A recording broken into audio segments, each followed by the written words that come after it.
सुगौली विधानसभा के पूर्व प्रत्याशी एवं सामाजिक कार्यकर्ता जितेंद्र तिवारी को मोतिहारी विशेष न्यायालय एक्साइज फर्स्ट पुलिस साक्ष्य के अभाव से निर्दोष करार देते हुए बाइज्जत बरी कर दिया है। आरोप सुगौली थाना में कांड संख्या 475-25 के तहत कथित शराब प्रचार प्रसार करने का सोशल मीडिया पर वीडियो वायरल की, जबकि पीड़ित जितेंद्र तिवारी का पक्षकार अधिवक्ता ने बताया कि विगत वर्ष नेपाल में एक रेस्टोरेंट के उद्घाटन समारोह में मुख्य अतिथि के तौर पर मीडिया से बातचीत के वीडियो को सुगौली पुलिस साक्ष्य बना प्राथमिकी दर्ज कर जेल भेजा था। 111 दिनों तक न्यायिक हिरासत में रहने के उपरांत न्यायालय से जमानत मिली है। मोतिहारी न्यायालय के द्वारा साक्ष्यों के अभाव में उन्हें दोष मुक्त करार दिया गया है। वहीं न्यायालय में से दोष मुक्त होने के उपरांत जितेंद्र तिवारी ने कहा कि विधानसभा चुनाव के दौरान मोतिहारी के प्रमुख मुद्दा चीनी मिल चालू करने सहित 5 सूत्री मांगों को लेकर प्रधानमंत्री नरेंद्र मोदी के सभा में काला झंडा लगाकर लोकतांत्रिक विरोध किया गया, जिसको लेकर जिला प्रशासन षड्यंत्र के तहत बिना किसी ठोस आधार के बगैर सुगौली थाना में एक्साइज एक्ट के तहत कांड संख्या दर्ज कर मुझे जेल भेज दिया गया। साथ ही भूमाफिया की सूची में 37वें स्थान पर डाला गया और क्राइम कंट्रोल एक्ट के तहत जिला बदर की अनुशंसा भी की गई। अब मोतिहारी न्यायालय के द्वारा रिहाई की गई है। पुलिस केस झूठा निकला। है फिर शराब का मामला दर्ज हुआ था और मोदी जी के काला झंडा दिखाने का मामला दर्ज हुआ था। क्या हुआ था? देखिए, जिला प्रशासन जो है आहत था।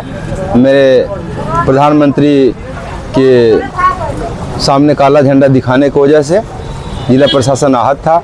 इस वजह से मेरे सोशल मीडिया के पेज को 7-8 महीना 9 महीना पहले की खबर को उन्होंने निकाला और वो देखा कि नेपाल के ज़मीन पे एक होटल उद्घाटन का मैं मुख्य अतिथि हूँ, वहाँ मैं उद्घाटन किया हूँ और उससे जोड़ करके ज़बरदस्ती का शराब का केस मेरे ऊपर किया गया था और उस घटना को दिखाया गया कि ये घटना सुगौली कुरुमटोला का है।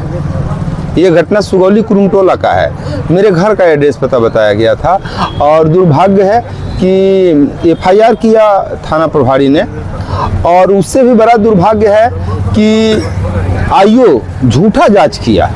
इन्वेस्टिगेशन केस का जो होना चाहिए उचित तरीके से वो नहीं किया, झूठा जांच किया और सुपरविजन जो किया जो पर्यवेक्षक वह भी झूठा पर्यवेक्षण किया और सबने दिया कि कुरुमटोला सुगौली का मतलब घटना है, जबकि वह घटना नेपाल की थी और मैं किसी को शराब पीने के लिए मैं प्रेरित नहीं किया था। जो सच बात था मैंने कहा था। मीडिया या जो भी अपने मकसद के हिसाब से काट छांट के लोग चलाते हैं, ये सच है तो उसकी पूर्ण तहकीकात करनी चाहिए थी।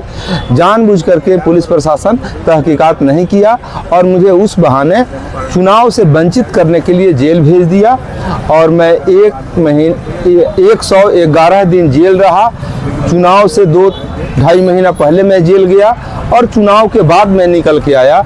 मुख्य मकसद था जिला प्रशासन को कि चुनाव से इन्हें वंचित किया जाए और ये कहां से कैसे प्रेरित था जिला प्रशासन, ये कहीं ईश्वर देखता है और न्यायाधीशों के नज़र में ये आया, त्वरित मुझे न्याय मिला है। मैं न्यायालय को धन्यवाद देना चाहता हूं कि पुलिसिया जुर्म के खिलाफ न्यायालय ने अच्छा फैसला दिया है।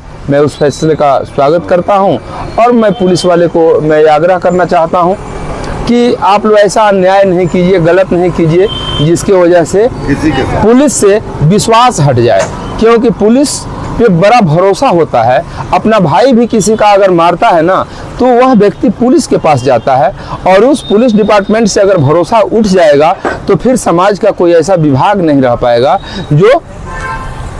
जो समाज में समरसता स्थापित कर सके या किसी को साहस और शक्ति प्रदान कर सके। चुनाव लड़े थे, कहीं राजनीतिक षड्यंत्र तो नहीं? निश्चित रूप से राजनीतिक षड्यंत्र था।